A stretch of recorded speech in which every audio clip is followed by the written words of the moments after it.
রাসূল বলে। আল্লাহকে ভয় করলেন, নবীর মহব্বত নাই, এ ভয় দিয়েও কাজ হবে না। এখন আল্লাহকে ভয় আছে, নবীর মহব্বত আছে, নবীর মহব্বত আছে, তারপরেও আল্লাহকে পাবেন না কেন? রাসূল বলছে আল্লাহর জান্নাত পাইতে গেলে, আল্লাহকে খুশি করতে গেলে তোমার আরেকটা কাজ বাকি রয়ে গেছে, সেটা হলো আল্লাহ রাব্বুল আলামিন কোরআন শরীফে বলেছেন ওয়াবিল ওয়ালিদাইনি ইহসানা, আর নবী হাদিস শরীফে বলছেন আল জান্নাতু তাহতা আকদামিল উম্মাহাত। উম্মতেরা রে, তোর মায়ের পায়ের নিচে তোর জান্নাত। যত কিছু করেন, জান্নাতটা তো মায়ের পায়ের নিচে। এই মাকে যারা কষ্ট দেবেন, আঘাত দিবেন, নামাজ, রোজা, হজ, যাকাত, মুফতি, মুহাদ্দিস, মুফাসসির, মক্কা মদিনার ইমাম সাহেব যদি হন, মার কলিজায় আঘাত দিলে আল্লাহর জান্নাতে আপনার জায়গা হবে না। বাবা যুবক, মাহফিলের আয়োজন করেছো, আজকে তোমাদের ভাগ্য ভালো। নিশ্চয়ই তোমাদের মা নেককার ছিল। মাহফিলের আয়োজন ওই মায়ের সন্তানেরা করেছে যেই মা এই সন্তান পেটে থাকাকালীন একদিন হইলেও কোরআন তেলাওয়াত করেছিল, বিদায় আজকে ওই সন্তানগুলো মাহফিলের আয়োজন করেছে। রাসূল বলেছেন মার পায়ের নিচে। বলুন কার পায়ের নিচে? আমার নবী নিজেও মায়ের পাগল ছিল কিনা? আল্লাহু আকবার। বাবার পাগল নবীর জীবনীতে পাওয়া যায়। নবীর বয়স যখন 6, বলুন কত? আমার নবী 6 বছর বয়সে সন্ধ্যার সময় তাকাইয়া দেখে তার বয়সের ছেলেরা বাবার কুলে উঠে 2 গালে চুমা দেয়। আমার নবী তাকায় তাকায় দেখে নাই রে, আমার বাবা নাই। নবী রওনা হলেন, পাহাড়ের দিকে যাইতেছে। বাবা গো, বাবা গো, বাবা গো কইয়া কোত্থেকে যেন আবু জাহেল আসতেছেন। জীবনে কোনদিন আবু জাহেল আমার নবীকে আদর করে না, ভালোবাসা দেয় না। ওই দিন ডাকতেছে, বাতিজা কই যাও? ও চাচা, আমি জংলায় চলে যাই। কেন? আমার বাবা কই? বাবার ব্যথায় আর কলিজা মানে। আমার নবী কান্দে, চাচা গো, বাবা কই? জীবনে বাবা দেখলাম না, বাবার ব্যথা কলিজা মানে না। আবু জাহেল বলেন, বাতিজা আর সামনে যাইও না, একটু সামনে গেলে জংলার বাঘ তোমারে খেয়ে ফেলবে। যাও না, বাঘে তোমারে খাইবো তো। এটা আবু জাহেলের ধারণা, আমার নবীরে বাঘে খাইবো। আচ্ছা, আপনাদের ধারণা কি আমার নবীরে বাঘে খাইবো? আর একটু জোরে কোন খাইবো? বাঘে খাইবো দূরের কথা, নবীরে, নবীর উম্মতেরাই তো বাঘে সালাম দেয়। সুবহানাল্লাহ। আসতে গেলেন মিয়া? বড় পীরের জীবনী খুলে দেখুন, বড় পীর গাউসে পাকের জীবনী। গাউসে পাকের বয়স যখন 7, বলুন বয়স কত? আর একটু জোরে। ও, এটাই দিলে হ্যাঁ, গাউসে পাকের জীবনী কইতাম না, লেখা আছে এখানে। কইবার আগে কিন্তু চলছে এদিকে। আসলে আলোচনা, লেখা দিয়ে আলোচনা বরকত পাবেন না। আলোচনার বাজেট দিবে কে? আল্লাহ। আর জোরে কোন কে দিবে? এর মধ্যে মজা আসছে, বরকত আছে। গাউসে পাকের জীবনী আইসা গেছে মিয়া। গাউসে পাকও তো মা বাবার গর্তেই হয়েছে, কি বলেন, ঠিক কিনা? এবার গাউসে পাক 7 বছর বয়স। কয় বছর? 7 বছর বয়সে ওনার বাবা আবু সালে জঙ্গি মুসা ব্যবসার উদ্দেশ্যে যাবে ইয়ামেন। বাগদাদ থেকে রওনা হবে তো সামনে দাঁড়ায় ডাকে, আবু কি আমারে নিয়ে যাইতে হইব এবার। মানে পোলাপান আছে অনেক সময় বাপের বাজারে যাইতে চায়।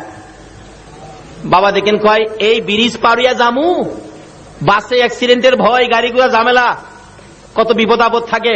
বাবা তোমার 10টা টাকা দিয়া গেলাম, বাজারে যাওয়া দরকার নাই। বাবার কাছ থেকে দেখেন কিছু পাগলা পোলা আছে, 10 টাকাও লইছে, আবার বাবা যাওয়ার সময় রিক্সার পিছনে বডি ধরে রাখছে। ব্রিজ পার হইয়া বাবাই কয় রিক্সাওয়ালারে, বাইসা গেলাম 10টা টাকা দিয়া কোন রকম পোলারে বুঝায় রাখাইলাম। পোলা পিছন দিয়ে বাইরিয়া কয়, আব্বু আরে কি আমি আইসা বসছি তো। এমন পাগলা ফুলাফান আছে না, আছে না, আছে না। গাউসে পাক 7 বছর বয়স। বয়স কত? ডাকতেছে, আব্বু আজকে আমাকে না নিয়ে ব্যবসায় যাইতে পারবেন না। কারে বাবা? বাবাটা বা মানি না। আরে দূরের রাস্তা হাইটে যাবো, আমি হাইটেই যাবো, কি করবো? ছুড়াইতে পারে নাই, ছাড়াইতে পারে নাই। রওনা হলেন। যাইতে যাইতে যাইতে যাইতে আরবের পথ, পাহাড়, পাথরের পাহাড়, 2 পাহাড়ের নিচ দিয়া রাস্তা যাইতেছে। তো হঠাৎ দেখে আবু সালে জঙ্গে মুসা পাহাড়ের উপর থেকে 2টা ভাগ বাপ বেটার দিকে পজিশন নিচ্ছে, আক্রমণ করবে।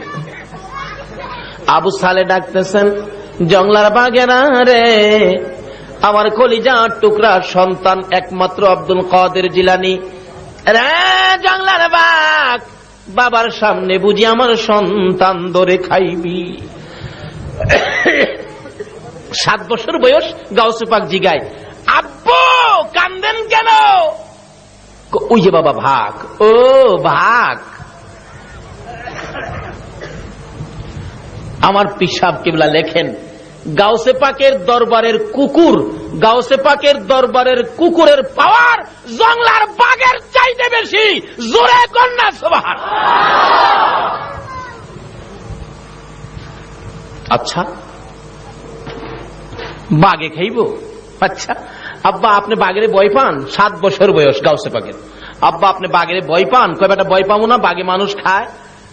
আব্বা, আমার তো ভয় লাগে না, আমি তো জানি বাঘে মানুষ খায় না। কও কি? তাইলে আব্বা, আপনি ভয় পাইলে আমারে আগে দেন, আপনি পিছে যান। বয়স কত? আর একটু জোরে কন। হ্যাঁ, গাউসে পাকের নাম জপিলে আল্লাহ পাওয়া যায়। বলুন, গাউসে পাকের নাম জপিলে আল্লাহ পাওয়া যায়। আরে পাগল কান্দিস না আর গাছ তলাই, গাউসে পাকের নাম জপিলে। জোরে জোরে।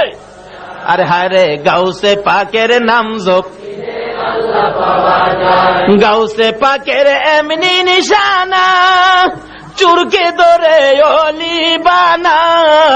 গাউসে পাকের এমনি নিশানা, চুরকে ধরে। আপনার কি কাহিল হয়ে গেছেন না ঘুমো দিয়ে ফেলছে? এই তো যাবো না তো আর বেশিক্ষণ, আধা ঘন্টা যাব। এখন গাউসে পাকের খেলার যখন আইছে, একটু খেলা দেখি না কি খেলা খেলে আল্লাহর ওলি গাউসে পাক। আল্লাহ বাবা গো, আপনি যদি বাঘের ভয় পান আপনি পিছে যান, আমার আগে দেন। আবু সালে কই, পাগলা কয় কি? তোমারে বাঘে খাবে না? কেন খাবে আমারে বাঘে?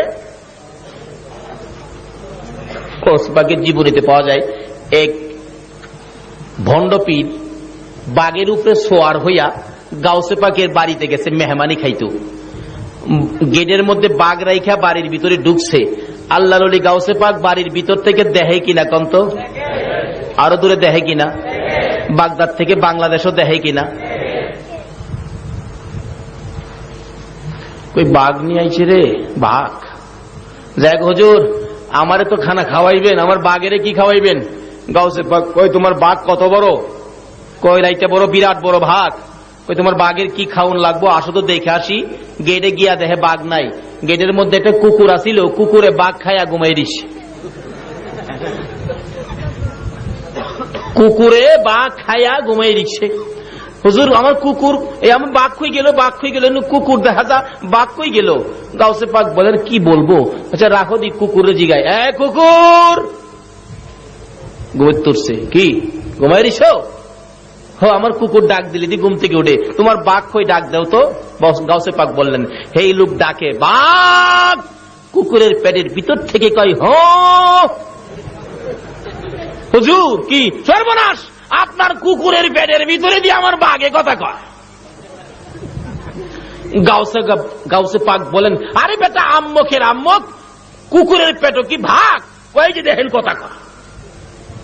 গাউসে পাক বলেন, এই কুকুর, তুমি বাঘ খাইছো? হুজুর মাফ করে দিয়েন, খাইছি। তো তুমি বাঘ খায় ফেললা? কই পেটে খিদা আসিন। পেটে খিদা আসিন, এই বেচারা মেহমান, তার বাঘ খাইছো? আসলে তার ভিতরে কিছু অহংকার আসিন, এই অহংকারটা কুকুর দিয়া বাঘ খাওয়াই আল্লাহ বুঝাই দিছে। হুজুর মাফ করে দেন, আমি ভাবছিলাম আমি বড় পীর, অহন্দি বড় পীর হুজুর আপনি। আল্লাহ কয়, আমি বানাইছি গাউসে পাকরে বড় পীর, তুই কইতেইছস বাঘের উপরে মাতবুরি করতি, অন্তর বাঘ কুকুরে খাইছে গাউসে পাকের। হুজুর মাফ করে দিন হুজুর, চিনতে পারছি না, বুঝতে পারছি না, আমার বাঘটা দিয়ে লাইন। বড় পীর কই, এই কুকুর, একবারে দাঁত ফালাই দিব, বাঘ কখন দে। আস্তা ভাগ কুকুরের মুখ দিয়া বাহির হইছে, জোরে কোন সুবহানাল্লাহ। বলতেছিলাম ওই গাউসে পাক 7 বছর বয়স যাইতেছে হাইটা, বাবা কয় বাগে ধরবো, কয় আব্বা আপনি পিছে যান, আমার সামনে দেন। যাইতেছে সামনে, গাউসে পাক 7 বছর বয়স, কাছাকাছি গেলে বাঘ তো একবারে পজিশন নিচে থাপা দিয়ে ধরবে, এমন সময় হাত বাড়াইছে, জংলার বাঘ আমারে চিনুস নি রে? আমি কে? আমি হইলাম গাউসুল আজম আব্দুল কাদের জিলানী রহমাতুল্লাহ আলাইহি। পিছে আমার বাবা রে আবু সালে জঙ্গি মুসা। আমরা আখিরি নবীর উম্মত, কালিমার পোশাক গায়ে দিয়েছি, নিষেধ দিলাম রে আমাদের গায়ে হাত দিস না। এমনি সময় দেখা যায় বাঘের লেজ নাড়া বন্ধ হয়ে গেছে, দুইটা বাঘ নম্র ভদ্রভাবে হাইটা হাইটা আসতেছে। গাউসে পাকের বাবা বলেন, আবু সালে বলেন, বাবা গো ওই তো বাঘ আসতেছে, আমরা দুইজনকে খাবে। আবু সালে বলেন, বাঘে খাবে? আব্দুল কাদের 7 বছর বয়স জবাব দেন, আব্বা গো না না, জংলার বাঘ আমাদেরকে খাবে না, ওই যে বাঘ আসতেছে, দাঁড়ান, সোজা হয়ে দাঁড়ান। দুই বাপ বেটা দাঁড়িয়ে আছে সোজা হইয়া, বাঘ দৌড়াইয়া আইসা বাপ বেটার পায়ে সালাম করে বিদায় হয়। আরে গাউসে পাকের পায়ে যদি জংলার বাঘ সালাম করে বিদায় হয়, বলুন আমাদের নবীকে জংলার বাঘ কি আক্রমণ করতে পারবে? এবার ডাক দিয়া বলেন, আবু জাহেল বাতিজা গো, সামনে যায় না, জংলার বাঘ ধরবে। আমার নবীকে টান দিয়া উঠাইয়া গোড়ার পৃষ্ঠে বাড়িতে আইনা দিয়া ডাকতেছেন, আমিনা গো, ও আমিনা, তোমার এই সন্তান আজকে বাবার ব্যথায় কানতে কানতে জংলায় চলে গিয়েছিলেন, জংলার বাঘ আমি যদি না দেখতাম জংলার বাঘ তোমার ছেলেরে খেয়ে ফেলতো। মা আমিনা দুইটা চোখের পানি ছেড়ে ছেড়ে জবাব দেন, আবু জাহেল গো, আমার এই ছেলেরে জংলার বাঘে খাবে না। ছেলে যখন আমার পেটে ছিল, আমি যখন শিশু নবীর মা হইতেছিলাম, কত খেলা দেখেছি। এরে আবু জাহেল, এই খেলা দুনিয়ার কেউ দেখে নাই। আবু জাহেল, আমার এই ছেলেকে জংলার বাঘে ধরবে না, তুমি কেমনে জানো গো আমেনা? আমি যেদিন এই শিশু মোহাম্মদ, শিশু সন্তান, শিশু নবী পেটে রাইখা আমি একদিন বাড়ির সামনে দাঁড়িয়েছিলাম, হঠাৎ দেখি রে আবু জাহেল একটা বাঘ দৌড়ে আসতেছে। বাঘ দেখে আমি থরথর করে ভয়ে কাঁপতেছিলাম। বাঘ আমার সামনে আইসা মানুষের মতো কথা বলে ডাক দেয়, আমেনা গো, ভয় পাও না, আমি তোমাকে খাইতে আসি নাই, আমি তোমাকে একটা খবর দিতে আসছি। তোমার পেটে রাহমাতাল লিল আলামিন, তোমার পেটে আখিরি নবী, তোমার পেটে শ্রেষ্ঠ নবী, তোমার পেটে আল্লাহর বন্ধু, যার উসিলায় কুল কায়নাত। রে আমেনা, আমি তোমারে খাইতে আসি নাই, খবর দিতে আসছি। তোমার দুইটা পাও বাড়াইয়া দাও, সালাম করে যা। আমেনা বলেন, আবু জাহেল রে, যে নবীর মা হওয়ার পরে জংলার বাঘে আমারে সালাম করে রে, আমার এই নবী শিশু নবী রে জংলার বাঘ কোনদিন ধরবে না রে। আবু জাহেল, এই ভাগ আমার সন্তানকে ধরবে না, তাহলে তোমার সন্তান কেন কান্দে?